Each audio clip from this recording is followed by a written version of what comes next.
Hello दोस्तों, आप लोग का स्वागत है मेरे YouTube channel 123 maths by Subhash sir. अगर आप इस चैनल पर नए हैं तो सबसे पहले दोस्त चैनल को सब्सक्राइब कीजिए। फिर अगर हमारे वीडियो अच्छा लगेगा तो आप उसे लाइक एंड शेयर ज़रूर कीजिएगा दोस्त। तो फाइनली आज हम लोग स्टार्ट करने जा रहे हैं क्लास 10th के बुक। तो जुड़ जाइए अगर आप चाहते हैं कि क्लास 10th के हर वीडियो देखूँ और अच्छी तरह से देखूँ। तो सारे चैप्टर को हम वन बाय वन करके कवर करेंगे, जितने भी चैप्टर आते हैं इसके अंतर्गत। तो आज हम लोग फर्स्ट चैप्टर पढ़ने जा रहे हैं, रियल नंबर्स।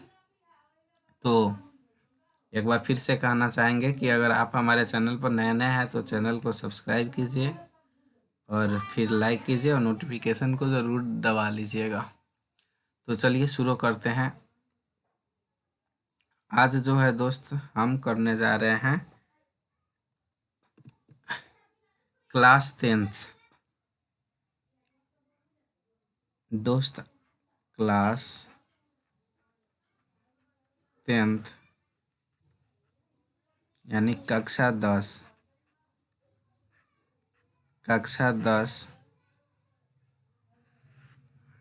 के मैथ गणित के बुक स्टार्ट करने जा रहे हैं। और आज हम लोगों ने फर्स्ट चैप्टर लिया है।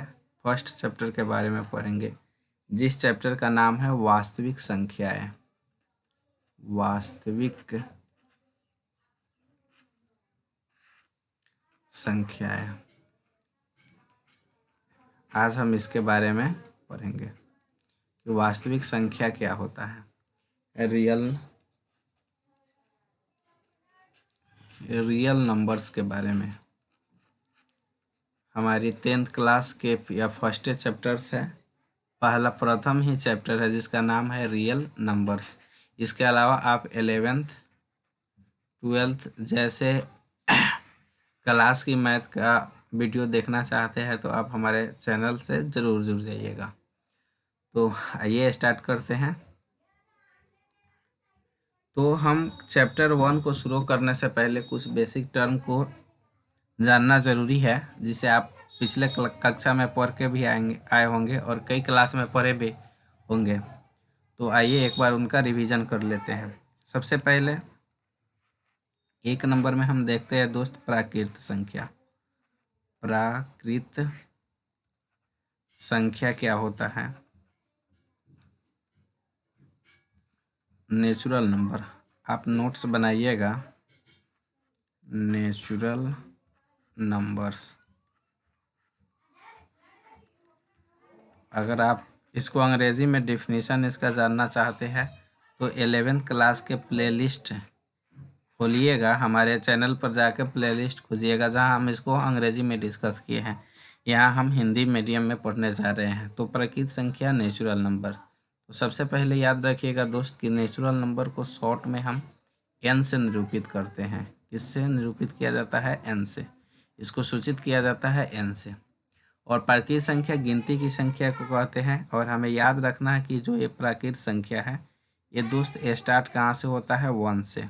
1 2 3 4 5 ... इस तरह यह बढ़ते जाएगा। तो इसको दोस्त हम बोलेंगे प्राकृत संख्या।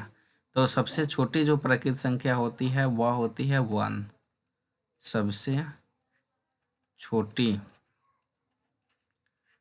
छोटी जो प्राकृत संख्या है दोस्त, सबसे छोटी प्राकृत संख्या जो है वह होता है 1। और सबसे बड़ी प्राकृत संख्या के बारे में हम नहीं कह सकते, क्योंकि जब काउंटिंग खत्म नहीं होता है, आप जितना चाहे उतना गिन सकते हो। 100 के बाद 1000 भी आता है, 1000 के बाद लाख भी आता है।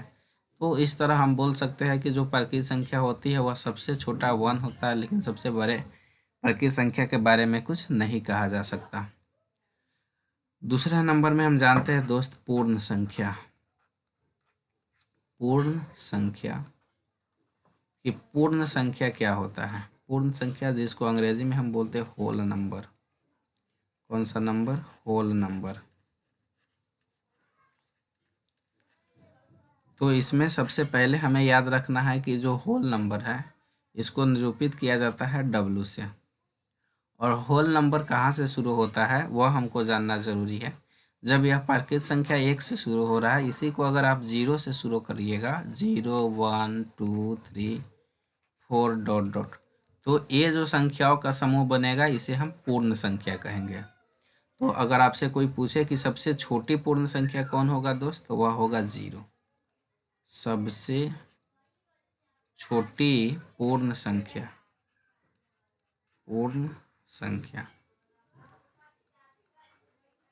सबसे छोटी पूर्ण संख्या होती है दोस्त 1 0। और n is the subset of W। जो प्राकृत संख्या होता है वह पूर्ण संख्याओं का सेट होता है, सबसेट होता है, समुच्चय होता है। इसका फर्स्ट लेक्चर की वीडियो बहुत जल्द ही सेट, अगर आप 11th क्लास के स्टूडेंट हैं या 11th क्लास में आप पढ़ने वाले हैं मैथ से, तो आप हमारे चैनल को ज़रूर सब्सक्राइब कर लीजिएगा। और वहाँ हमने फर्स्ट चैप्टर लगभग स्टार्ट कर चुका हूँ। इसका फर्स्ट लेक्चर का वीडियो शूट हो गया है, बहुत जल्द ही आने वाला है, जहाँ हम पढ़ रहे हैं सेट के बारे में। तो आइए अभी इस पर ध्यान देते हैं कि जो पूर्ण संख्या है दोस्त वह कहाँ से शुरू होगा, 0 1 2 3 4, इन सारे संख्याओं को दोस्त हम बोलते हैं पूर्ण संख्या। तो आई होप आपको समझ में आया होगा। तो आगे पेज पर चलते हैं। और जो तीसरा है वह हमें पढ़ना है, जानना है दोस्त, पूर्णांक, जिसको हम बोलते हैं इंटीजर। इसके बारे में दोस्त, पूर्णांक के बारे में। तो आप याद रखिएगा, जो पूर्णांक का नोटेशन होता है, मतलब इसको जो सूचित करते हैं वह I से या Z से सूचित किया जाता है। इसके अलावा आपको हम पूर्णांक जो होता है ना दोस्त, इसको 3 हिस्सा में बांटा गया है। एक को बोलते हैं हम ऋण पूर्णांक,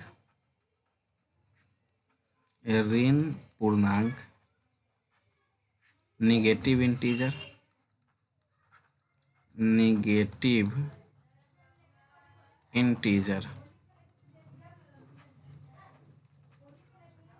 और इसका जो दूसरा हिस्सा है दोस्त, उसको बोलते हैं हम धन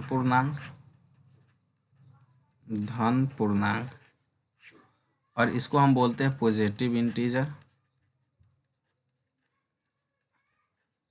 आप प्रॉपर नोट्स बनाइएगा, कॉन्सेप्ट पढ़ना ज़रूरी है दोस्त। केवल क्वेश्चन बनाने से हमारे परीक्षा में मार्क्स नहीं आएंगे। अगर आपको ऑब्जेक्टिव क्वेश्चन को सॉल्व करना है तो आपको इस थ्योरी को पढ़ना होगा। और तीसरा होता है दोस्त शून्य पूर्णांक,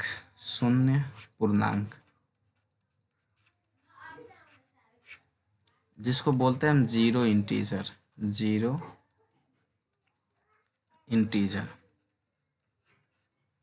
तो जो ऋण पूर्णांक होता है, सबसे पहले आपको अगर हम धन पूर्णांक का जो एग्जाम्पल बताए, तो धन पूर्णांक होता है दोस्त 1 2 3 4 डॉट डॉट, इसको बोलते हैं धन पूर्णांक। शून्य पूर्णांक का मतलब होता है दोस्त 0। और ऋण पूर्णांक होता है जब हम धन पूर्णांक में माइनस को शामिल करते हैं, -1 -2 -3 -4 डॉट डॉट।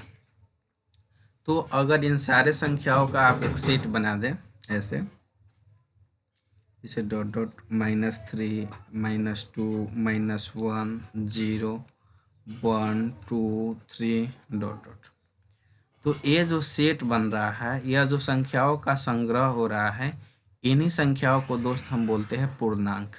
तो आपको याद रहेगा कि पूर्णांक के कितने हिस्से, 3, ऋण पूर्णांक, धन पूर्णांक और शून्य पूर्णांक। ऋण पूर्णांक, जब धन पूर्णांक में हम माइनस शामिल कर देते हैं तो ऋण पूर्णांक। धन पूर्णांक प्लस वाले को बोलते हैं, नेचुरल नंबर ही एक तरह से होता है, और नेचुरल नंबर में जब माइनस लग जाता है दोस्त तो वही बन जाता है ऋण पूर्णांक। और शून्य पूर्णांक 0 के बारे में याद रखिएगा, यह ना तो पॉजिटिव होता है और ना ही निगेटिव होता है, यह एक बाउंड्री का काम करता है। 0 को ना तो हम धनात्मक पूर्णांक बोलेंगे और ना ही ऋणात्मक पूर्णांक बोलेंगे। तो आई होप, चलते हैं नेक्स्ट, आगे बढ़ते हैं। और आगे हम जानते हैं, तो एक बार फिर से कहेंगे, अगर आप इस चैनल पर नए हैं तो चैनल को सब्सक्राइब कीजिए और हमें सपोर्ट कीजिए ताकि हम और ही वीडियो बनाएं। तो चलिए और चौथा 4 नंबर हम बात करते हैं यहाँ परिमेय संख्या के बारे में। परिमेय संख्या, परिमेय संख्या, रेशनल नंबर, रेशनल नंबर्स, परिमेय संख्या है। दोस्तों परिमेय संख्याओं को जो डिनोट किया जाता है वह करते हैं हम क्यू से, रेशनल नंबर को। और जो परिमेय संख्या होता है वैसी संख्या को परिमेय संख्या बोलते हैं जिसे हम p बटा q के रूप में लिखे और कंडीशन होता है कि q is not equal to 0, यानी जो हर होना चाहिए। ऊपर वाला को दोस्त हम क्या बोलते हैं, अंश, और नीचे वाले को हम क्या बोलते हैं, हर, नोमिनेटर एंड डिनोमिनेटर। तो q जो होना चाहिए 0 के बराबर नहीं होना चाहिए, और p और q सअभाज्य संख्या, को प्राइम नंबर होना चाहिए, सअभाज्य संख्या, जहाँ PQ सअभाज्य संख्या है। तो परिमेय संख्या और इसके एग्जाम्पल के बात करें तो वो होता है दोस्त 1, 2, 3/2। इसको भी परिमेय संख्या बोलेंगे क्योंकि इसके बटा में 1 छुपा रहता है। -3/2, 22/7, 0 etc। यानी जितने भी पूर्णांक आपने पढ़ा है, पूर्णांक, वह सारा के सारा परिमेय संख्या होता है। और उसके अलावा 3/5 यह पूर्णांक नहीं है, फिर भी यह परिमेय संख्या है क्योंकि इसको हम p बटा q के रूप में लिखे हुए हैं। तो वैसी संख्या जिसे p बटा q के रूप में लिखते हैं उसे परिमेय संख्या बोलते हैं, और जो q होना चाहिए वह 0 के बराबर नहीं होना चाहिए। यहाँ कुछ नोट करके आपको हम बताते हैं नेक्स्ट पेज पर।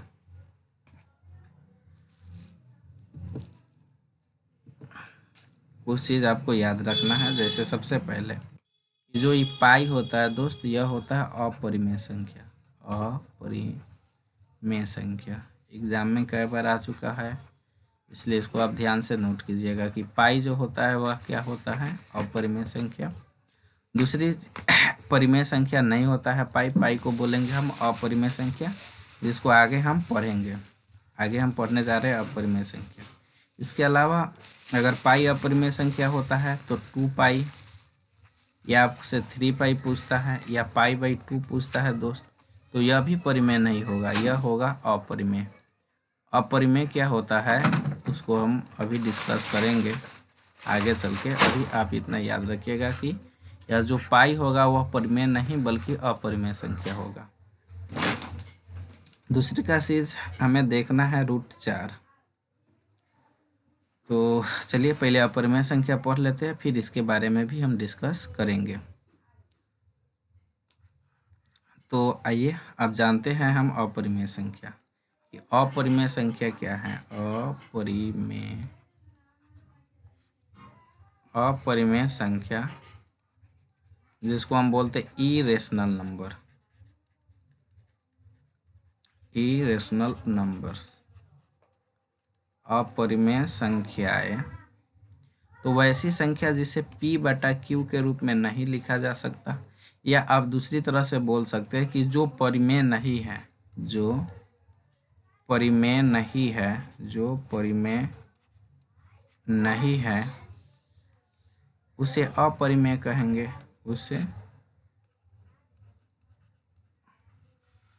उसे अपरिमेय संख्या कहते हैं। जो परिमेय नहीं है उसे कौन सी संख्या बोलते हैं दोस्त? अपरिमेय संख्या बोलते हैं। तो आइए कुछ चीज डिस्कस कर लेते हैं। तो